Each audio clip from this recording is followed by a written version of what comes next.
Welcome back to all guys. Welcome in other video of MS biology. क्या आपके भी दिमाग में ये सारे सवाल परेशान करते हैं कि एक ही चीज़ का सर्टिफिकेट देने के लिए ये अलग अलग एग्ज़ाम्स क्या होते हैं? लाइक सीएसआईआर का जेआरएफ क्या है, डीबीटी जेआरएफ क्या है, यूजीसी जेआरएफ क्या है, आईसीएमआर का जेआरएफ क्या है, आईसीआर का नेट या जेआरएफ क्या है? अगर आप भी इन सारे सवालों को लेकर के थोड़ा सा उलझे हुए हैं तो डेफिनेटली ये वीडियो आपके लिए है। इस वीडियो में हम बात करने वाले हैं इन डिफरेंट एजेंसीज के द्वारा कंडक्ट कराए जाने वाले अलग अलग जो एग्ज़ाम्स हैं, that is net and JRF के लिए क्या इनका बेनिफिट है, कौन सा बेहतर है और कौन से टाइप के जेआरएफ होने से आपको क्या क्या पॉसिबिलिटीज़ बनती हैं और क्या उनसे आप आगे कर सकते हैं। इन सब कुछ को हम लोग यहाँ पे क्या करेंगे, डिस्कस करेंगे, एनालिसिस करेंगे। एंड ऑब्जेक्टिव इस वीडियो का यही है कि इस वीडियो को देखने के बाद कोई भी एस्पिरेंट्स अगर वो नेट का तैयारी कर रहा है, एमएससी चाहे लाइफ साइंस से है, केमिकल साइंस है, वॉट जो भी सब्जेक्ट है उनका, और उनके दिमाग में अगर इन सारे एजेंसीज और इन सारे नाम को लेकर के कन्फ्यूजन है कि इनमें से कौन सा हमारे लिए है और क्या इनमें डिफरेंसेस है, क्या इनका बेनिफिट है, तो ये वीडियो देखने के बाद उनके इन सारे सवालों का जवाब पॉसिबली मिल जाना चाहिए। तो यही इस वीडियो बनाने का ऑब्जेक्टिव है। सो चलिए स्टार्ट करते हैं। सबसे फर्स्ट ऑफ ऑल देखते हैं कि ये सारी एजेंसीज का क्या मेन रोल है और किस तरीके से काम करते हैं, राइट। तो यहाँ पे जैसा कि आप देख पा रहे होंगे, दैट इज़ ये सीएसआईआर है, ये डीबीटी है, यूजीसी है, आईसीएमआर है और आईसीआर है। अगर आप बायोलॉजी मींस लाइफ साइंस के स्टूडेंट हैं और एमएससी आपने किया हुआ है और आप नेट का एग्ज़ाम देना चाहते हैं या दे रहे हैं, तो डेफिनेटली इन सारे नाम से कभी न कभी आप गुजरे होंगे और आपको मालूम सुना होगा आपने कि हाँ, ये सारा ऐसा कुछ होता है।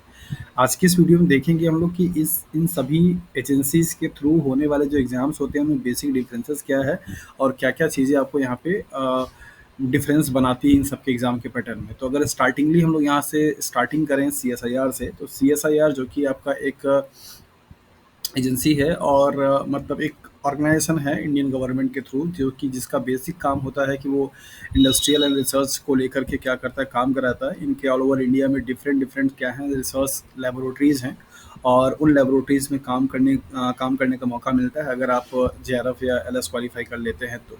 सीएसआईआर बेसिकली जो एग्ज़ाम्स कंडक्ट कराता है नेट का, वो नेट का सर्टिफिकेट दो कैटेगरी में डिवाइड हो जाता है, दैट इज़ एलएस के लिए और जेआरएफ के लिए।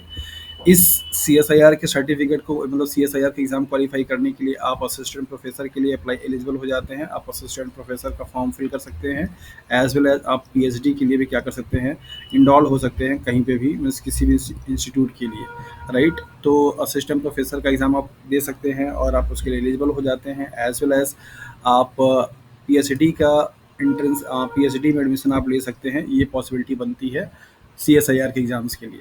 क्या डीबीटी जेआरएफ क्वालिफाई किया हुआ बंदा भी असिस्टेंट प्रोफेसर के लिए एलिजिबल है? So answer is no.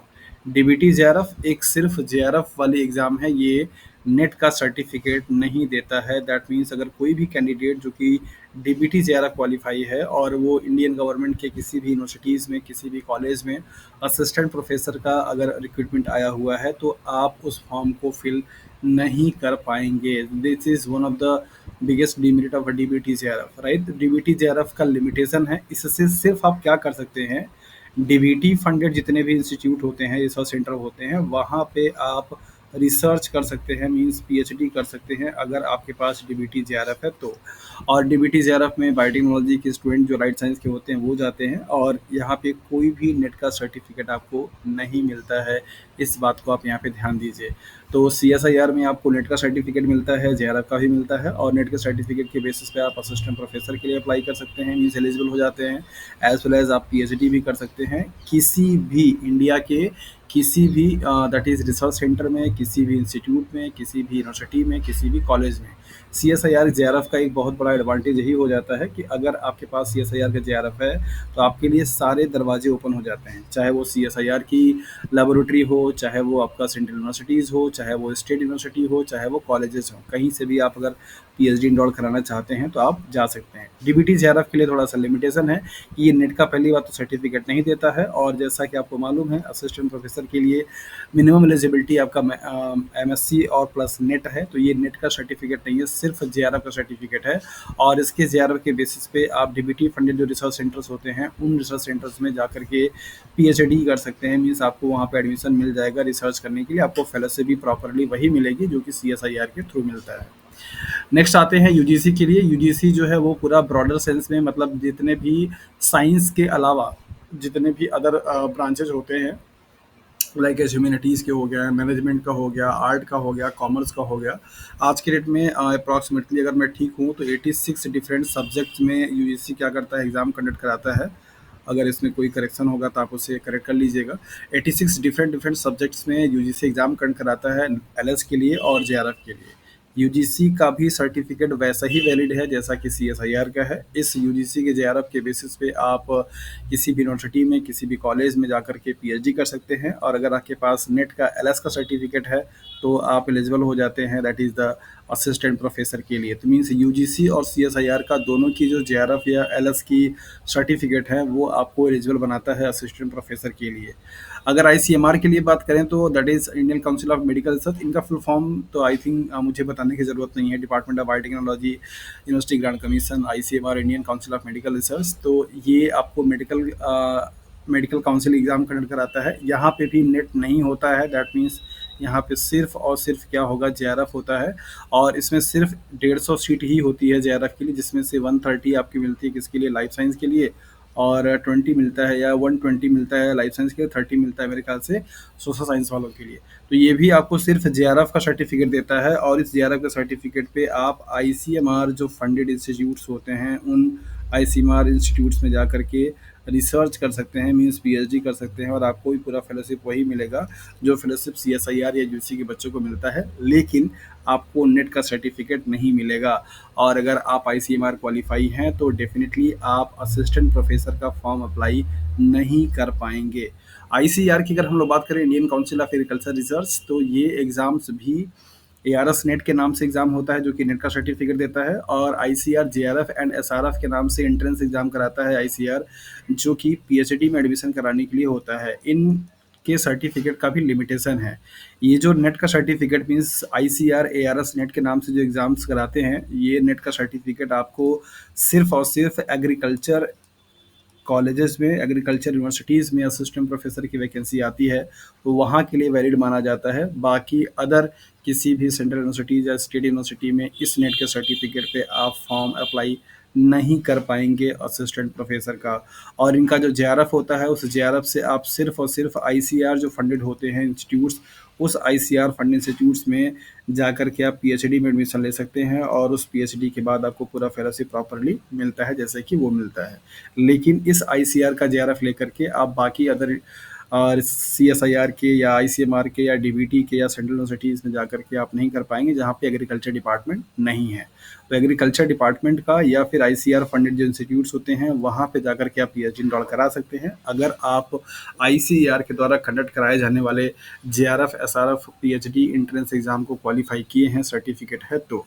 और अगर आपने आईसीआर का एआरएस नेट क्वालिफाई किया हुआ है तो उस नेट के सर्टिफिकेट के बेसिस पे आप एग्रीकल्चर यूनिवर्सिटीज़ में असिस्टेंट प्रोफेसर के लिए एलिजिबल हो जाते हैं। जब आपको सर्टिफिकेट मिलता है तो आप वहाँ पे उस पर लिखा हुआ रहता है, राइट। तो बेसिकली अगर ये 5 डिफरेंट एजेंसीज़ हैं, डिफरेंट ऑर्गेनाइजेशंस हैं, बॉडी हैं जो कि एग्ज़ाम्स कंडक्ट कराती हैं नेट और जेआरएफ को लेकर के, और इनके नेट और जेआरएफ का अलग अलग लिमिटेशंस है, क्राइटेरिया है, और अलग अलग एडवांटेज या डिसएडवांटेज है। जो भी कैंडिडेट सिर्फ डीबीटी ज़्यादा क्वालिफाई किया हुआ है और वो फ्यूचर में चाहता है कि उसको असिस्टेंट प्रोफेसर बनना है, असिस्टेंट प्रोफेसर वो बनना चाहता है, तो आपको, आपके लिए एक सलाह है, बेसिकली आप डीबीटी जेआरएफ तो क्वालिफाई कर लिए हैं, आपके पास जेआरएफ है, आप पीएचडी भी कर रहे हैं, लेकिन पीएचडी करने के बाद आप असिस्टेंट प्रोफेसर बन पाएंगे कि पीएचडी में मतलब नेट के एग्ज़ाम्स को वो करता है, लेकिन आपकी पीएचडी अगर बहुत अब लेटेस्ट की हो रही है तो वहाँ पर आपको नेट का सर्टिफिकेट चाहिए होगा। तो आपको डीबीटी के अलावा भी इनमें से अगर आप लाइफ साइंस के स्टूडेंट हैं तो बेसिकली आपको सीएसआईआर, और चाहें तो अगर आप यूजीसी में भी देना चाहते हैं तो यहाँ पे आपको इन्वायरमेंटल साइंस से that is ES environmental science से एग्ज़ाम के पेपर में आपको भरने के लिए एलिजिबिलिटी मिलती है। लेकिन अगर आपका बायोटेक्नोलॉजी से, मॉलिक्यूलर बायोलॉजी से, बायोकेमिस्ट्री से एमएससी है तो फिर आप ये नहीं दे पाएंगे, और अगर आप ये दे भी लेते हैं तो फिर ये आपको इंटरव्यू में क्रॉस क्वेश्चन पूछे जाएंगे कि आप एलिजिबल हैं सीएसआईआर के लिए, तो आपने यूजी नेट एग्ज़ाम क्यों दिया, जबकि उसका सिलेबस आपके एमएससी के सिलेबस से कहीं पे भी मैच नहीं करता है। तो जितने भी कैंडिडेट बायोटेक्नोलॉजी से हैं या फिर बायोकेमिस्ट्री से हैं या फिर मॉलिक्यूलर बायोलॉजी से हैं या फिर माइक्रोबायोलॉजी से हैं, उन सभी के लिए देखा जाए तो मेन प्राइमरीली क्या बन जाता है, दैट इज सीएसआईआर। आपको सीएसआईआर क्वालिफाई करना ही है, अगर आप असिस्टेंट प्रोफ़ेसर बनना चाहते हैं गवर्नमेंट कॉलेजेस में या यूनिवर्सिटी में तो, और अगर आप पीएचडी करना चाहते हैं तो बेसिकली आपके पास जेआरएफ होना चाहिए। तो जिनके पास डीबीटी जेआरएफ है वो भी नेट का सर्टिफिकेट के लिए सीएसआईआर का एग्ज़ाम दें, तभी जा कर के वो एलिजिबल हो पाएंगे असिस्टेंट प्रोफेसर के लिए। और जिनके पास आईसीएमआर है वो लोगों को भी ज़रूरत है आपको सीएसआईआर का एग्ज़ाम देने के लिए या यूसी का एग्ज़ाम देने, क्योंकि ये आईसीएमआर भी कोई नेट का सर्टिफिकेट नहीं देता है। जो कैंडिडेट्स एग्रीकल्चर बैकग्राउंड के हैं उनके लिए आईसीआर ठीक है। अब बात यहाँ पर आती है कि इन पांचों एजेंसीज में से आपके लिए बेस्ट कौन सा होगा और आप कौन सा आपको एग्ज़ाम्स देना चाहिए, और इन सभी में से अल्टीमेट कौन है, मतलब कि अगर एक एग्ज़ाम को क्वालिफाई कर लें तो बाकी किसी को नहीं करने से भी हमारा काम चल जाएगा। तो अगर पहले सवाल की बात अगर हम लोग करें कि आपके लिए इसमें से कौन सा बेस्ट होगा, तो ये डिपेंड करेगा कि आपका बैकग्राउंड क्या है, आप किस सब्जेक्ट से एमएससी किए हुए हैं। अगर आपका एमएससी इन्वायरमेंटल साइंस से है, दैट इज़ इन्वायरमेंटल स्टडीज़ से किए हुए हैं, तो फिर आपके लिए यूजीसी बेस्ट है, आप यूजीसी का एग्ज़ाम दीजिए। अगर आपकी एमएससी बायोटेक्नोलॉजी, बायोकेमिस्ट्री या फिर मॉलिक्यूलर बायोलॉजी या फिर माइक्रोबायोलॉजी से है तो फिर आपको सीएसआईआर का एग्ज़ाम देना चाहिए। आप मेडिकल बैकग्राउंड के हैं तो फिर आप आईसीएमआर दे सकते हैं, एग्रीकल्चर बैकग्राउंड के हैं तो फिर आप आईसीआर के दे सकते हैं। बायोटेक्नोलॉजी वाले डीबीटी जेआरएफ का भी एग्ज़ाम देते हैं और उनके पास सर्टिफिकेट होता है तो वो पीएचडी कर लेते हैं। लेकिन नेट के सर्टिफिकेट के लिए आपको सीएसआईआर का एग्ज़ाम क्वालिफाई करना ही पड़ेगा। अब बात यहाँ पर आती है कि इन पांचों जो एजेंसीज या ऑर्गेनाइजेशंस हैं जो कि एग्ज़ाम्स कंडक्ट कराती हैं, बेस्ट इसमें से कौन सा है, सबसे जो ज़्यादा एक्सेप्टेबल है उसी को आप बेस्ट मानते हैं। तो यहाँ पे अगर आप देखेंगे तो बेसिकली सीएसआईआर को नंबर 1 पे रखा जाता है, क्योंकि सीएसआईआर का अगर आप सर्टिफिकेट लेके जाते हैं तो फिर आपके लिए कोई प्रॉब्लम नहीं होती है। आप जेआरएफ हैं तो आप पीएचडी कर सकते हैं, नेट है तो असिस्टेंट प्रोफेसर के लिए एलिजिबल हो सकते हैं। किसी भी स्टेट का, किसी भी सेंट्रल यूनिवर्सिटीज़ का जब भी एडवर्टाइजमेंट निकलता है असिस्टेंट प्रोफेसर के लिए, तो वहाँ पे मिनिमम एलिजिबिलिटी क्वालिफिकेशंस में आपको लिखा रहता है कि आप एमएससी होने चाहिए, साथ-साथ में आपके पास नेट का सर्टिफिकेट होना चाहिए और ये नेट का एग्ज़ाम्स या तो सीएसआईआर के थ्रू कंडक्ट कराया गया हो या फिर यूजीसी के थ्रू कराया गया हो। यही दोनों आपसे डिमांड किए जाते हैं, बाकी ये सब आपको नाम वहाँ पे असिस्टेंट प्रोफेसर वाले नोटिफिकेशंस में देखने को नहीं मिलता है, तो इस चीज़ का आप ध्यान दीजिए। अगर आप फ्यूचर में आगे चल कर के असिस्टेंट प्रोफेसर तैयारी करना चाहते हैं, बनना चाहते हैं, तो डेफ़िनेटली आपके पास नेट का सर्टिफिकेट होना ज़रूरी है। और ये नेट का सर्टिफिकेट आपको सिर्फ ये 2 ही देते हैं, दैट इज़ सीएसआईआर और यूजीसी।